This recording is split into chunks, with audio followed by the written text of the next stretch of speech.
Hello, everyone. I am happy because I get to do something I feel like I haven't done in forever, and that's a movie review. First off, spoilers for Venom: The Last Dance ahead. I just wanted to warn everyone there will be spoilers. We're going to talk about the story, obviously. And as far as I'm aware, there's no pops that came with the movie. So I'll just have the Venom pop from Let There Be Carnage, so it's not just me and it's not as boring. And there's just, a little bit of eye candy. Anyway, so let's get into this movie review. So on my Instagram story, right after I watched it and came home from the theater, I gave this movie a 6 out of 10. I'm probably going to bump it up to a 7 out of 10, which would actually make it my least favorite movie in the trilogy. I love the first Venom movie, and I like Let There Be Carnage a lot, but The Last Dance, I'd probably say would be my least favorite movie out of the trilogy. And honestly, I think my overall thoughts, just if I had to give before I get into detail, if I had to give an overarching word to summarize it, I think it was alright. So obviously this movie picks up with Venom coming back from the MCU, and he's on the run from the government for the whole fiasco with Carnage. And we actually learn that the government is hunting down and studying symbiotes, which is really interesting. And Chiwetel Ejiofor's character is one of the military people in charge of capturing these symbiotes and studying them. And we also learn that Patrick Mulligan, the cop from Let There Be Carnage, has a symbiote and was taken to this lab and captured. But basically, the whole premise of the movie is that the symbiote god Null was imprisoned by the symbiotes because he was dangerous. And so he wants to break out of his prison and destroy the symbiotes and the universe for what it did to him, which is interesting. But Null's barely in the movie. He was in the marketing, but he's obviously going to probably be more present in the future, but that's one issue I did have with this movie, was that he really wasn't in it. But anyway, so the whole premise of the movie is that because Eddie died in the first movie and Venom brought him back to life, they now have this thing unlocked called the Codex, which Noel can use to break out of his prison. So he sends, there's an official name for them, I don't know, I'm just going to call them symbiote hunters, the monster things that chase the symbiotes the entire movie. So they basically come to Earth and are trying to capture Venom and Eddie to get the Codex to unlock Null. And it's basically Eddie trying to stop this from happening, trying to protect Earth and stop Null from getting free. So first, we'll get into my positives about the movie. So obviously, it was pretty funny, I think. I think all the Venom movies are good on comedy, and it gives Venom some personality, which I like. And I feel like Tom Hardy also did a really good job with his character. He always has done a good job with Venom. I really enjoy Tom Hardy as Venom. And I feel like the other characters fulfilled their roles pretty well. I liked Rhys Ifans' kind of hippie dad character and that whole family. That was kind of fun to have them along for the ride. And then I don't know what her name is, but the main doctor lady, and then Chiwetel Ejiofor's character also played their characters really well. Like I said, though, we didn't get a lot of Null, but anyway, we'll get into that. This movie was also, the action was awesome. They really got the, big set pieces and the big, action scenes done really well. That was really cool. And we also got to see a bunch of other symbiotes present in this story.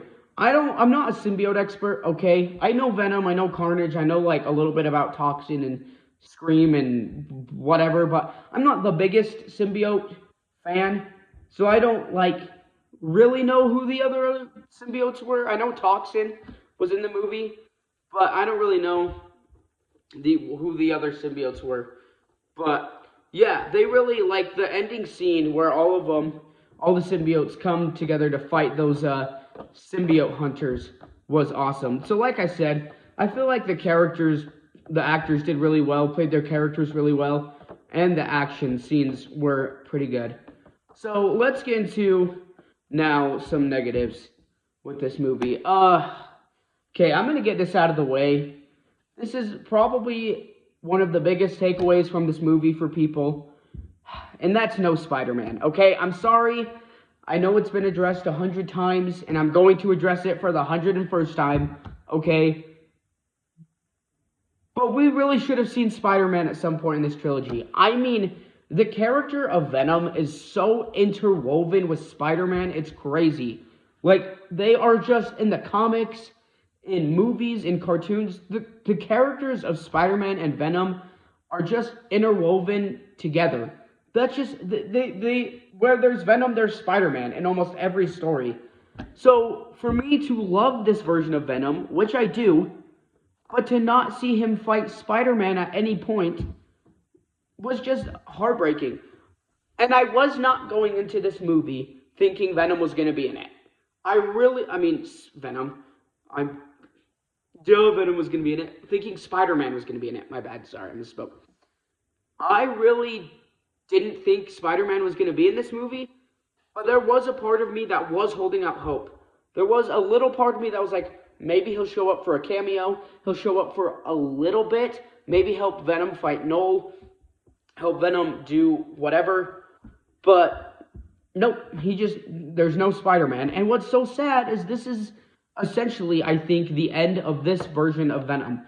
We obviously have the symbiote in the MCU, and that will happen. The symbiote arc will happen in the MCU, which I'm excited for, obviously. Why would I not be? But this is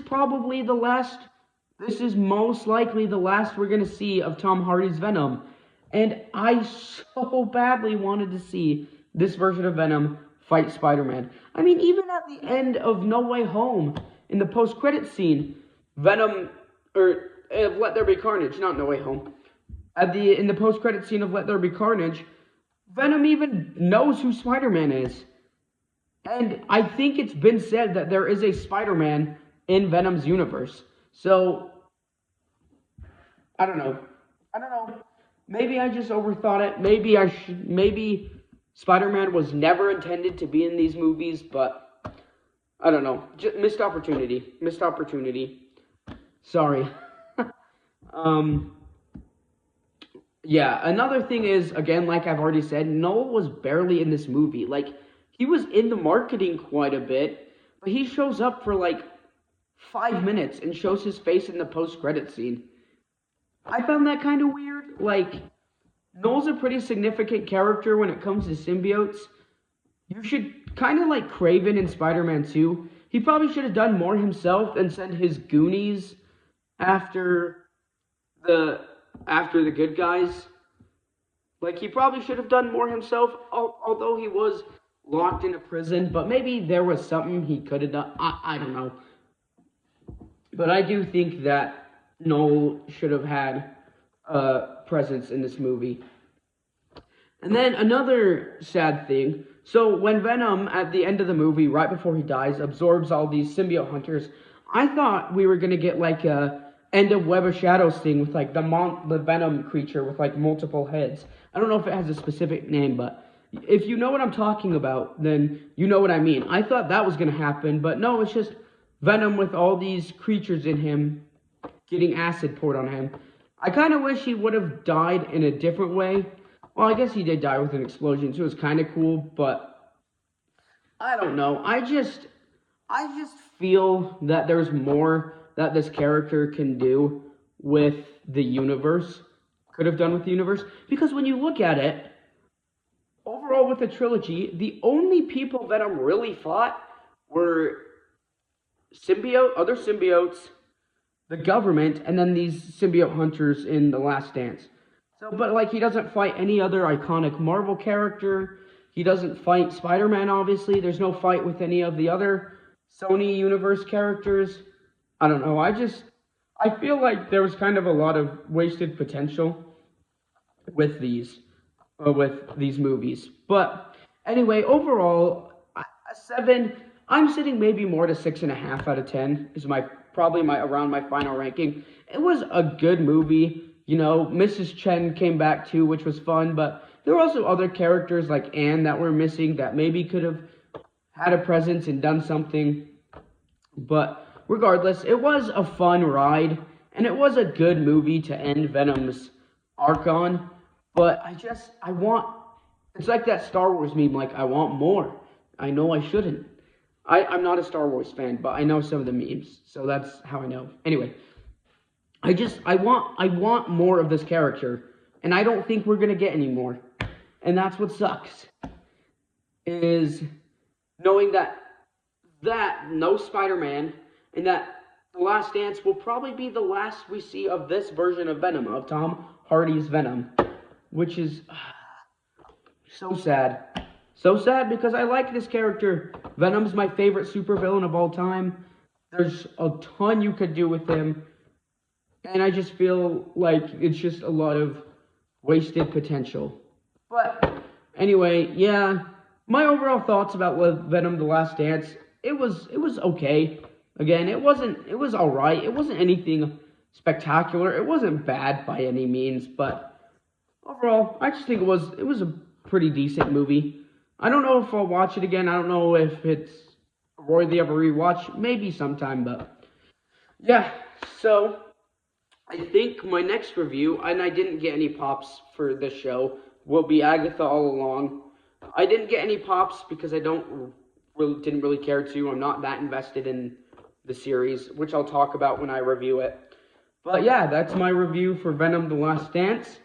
And I hope that y'all have a good week, and let me know what you guys think about Venom: The Last Dance in the comments. All right, peace.